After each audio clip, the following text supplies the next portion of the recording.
Lors de la dernière réunion de la coordination sous l'autorité du président de la République, il avait été décidé que nous puissions essayer d'assouplir les mesures pour adapter la gestion de la pandémie à l'évolution de cette même pandémie. C'est ce que nous faisons dès le départ. De toutes les façons, il vous reviendra que depuis mars 2020, la politique mise en œuvre par le gouvernement, suivant les conseils du comité des experts et sous l'autorité du président de la République, c'est d'adapter la gestion de la crise à l'évolution de la maladie. Chaque fois que la situation semble un peu s'améliorer, on procède à la levée de certaines mesures. Et quand la situation, puisque la pandémie était fluctuante, quand la situation est un peu plus grave, on durcit les mesures, ce qui a mené à la mise en œuvre, par exemple, de l'opération coup de poing. Mais aujourd'hui, à la suite de la dernière réunion de la coordination, on s'est rendu compte qu'il y avait de grands progrès dans le cadre de la gestion de la maladie et le gouvernement, pour essayer de ne pas trop asphyxier l'économie et ne pas mettre les populations trop longtemps en difficulté s'agissant des mesures sociales et économiques qui avaient été prises, avait procédé de lever certaines restrictions, dont celles auxquelles vous faites allusion, notamment celles qui étaient imposées aux transporteurs aériens, de ne pas passer par des pays de transit considérés comme étant sur la ligne rouge avant de desservir le Congo. Désormais, on peut considérer que les vols internationaux pouvaient passer par d'autres pays avant de venir à Brazzaville, avant de venir à Pointe-Noire, avant de venir au Congo, à condition simplement que ces transporteurs s'assurent que les passagers qui prennent place à bord de leurs appareils sont bien détenteurs de leur passe sanitaire, par exemple.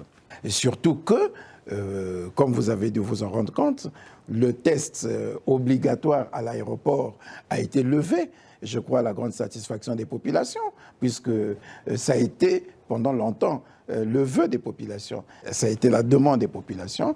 Ce test obligatoire ayant été levé, il vaut mieux quand même qu'on s'assure que les passagers qui vont venir, même si l'avion est passé par un autre pays, que ces passagers sont sains. Et que pour le certifier, les transporteurs devraient s'assurer que ces passagers sont détenteurs de leur passe sanitaire, passe vaccinal, puisque cela s'est imposé pratiquement dans tous les pays. La détention d'un passe sanitaire ou d'un passe vaccinal n'est pas le fait du Congo simplement. Donc, à l'embarquement, il suffit que le transporteur se soit assuré de ce que le passager est détenteur de son passe. Et le transporteur aérien pourrait désormais desservir tous les autres pays qui lui étaient interdits hier avant d'arriver à Brazzaville ou avant d'arriver à Pointe-Noire.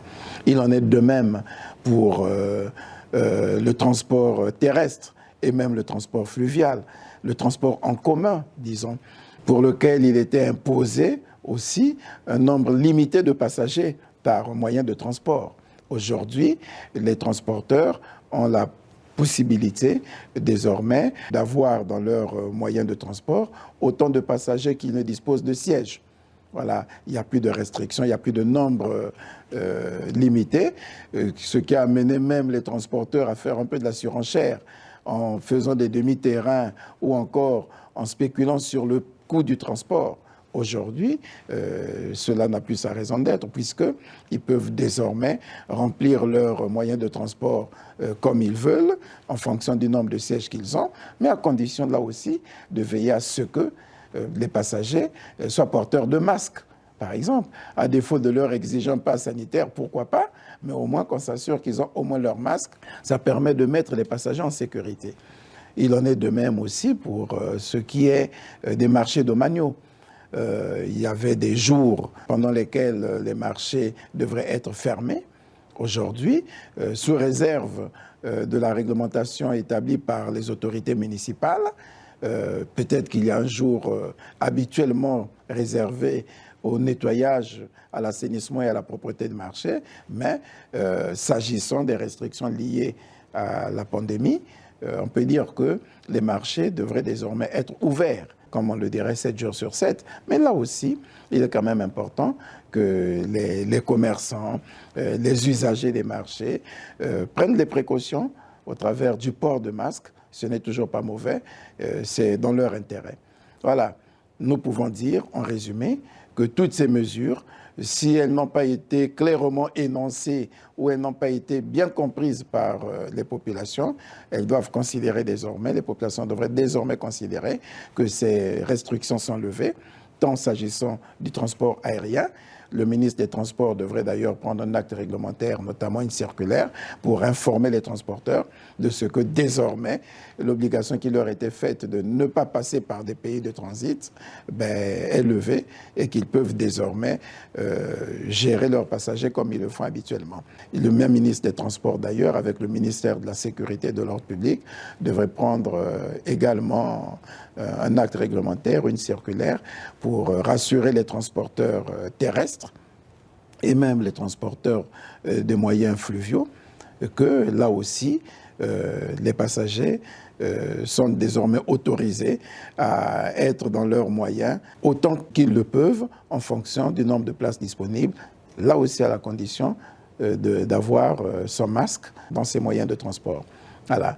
La même mesure aussi au niveau des mairies va être prise pour libérer les marchés les jours où ces marchés étaient déclarés fermés du fait de la pandémie. Je voudrais saisir cette opportunité pour dire, comme nous l'avions dit d'ailleurs à la coordination, ce n'est pas parce qu'on prend ces mesures de mitigation, ces mesures d'adaptation, que l'on peut penser que la pandémie est désormais derrière nous. Non, la pandémie sévit. Le variant Omicron qui peut aussi se muter en un autre, sous une autre forme. Il tourne toujours autour de nous, malgré tous les efforts que le gouvernement continue de déployer, mais nous ne sommes pas encore sortis de l'auberge. Et c'est pour cette raison que nous devons toujours faire preuve de vigilance, faire preuve de beaucoup d'attention, de prudence, mais aussi nous faire vacciner en permanence. Je dirais peut-être pas en permanence, mais nous faire vacciner. Et il est même recommandé aux Congolais qui ont même déjà leur dose de vaccin d'avoir toujours, ne serait-ce qu'une dose de rappel, parce que nous ne savons pas en fonction des mutations sous quelle forme le virus peut encore venir nous attaquer. Donc les vaccins sont disponibles. Les Congolais sont toujours appelés à se faire vacciner, y compris ceux qui pensent avoir déjà pris leur dose. Ils peuvent se renseigner. Des doses de rappel sont toujours conseillées pour que nous soyons réellement à l'abri de la menace.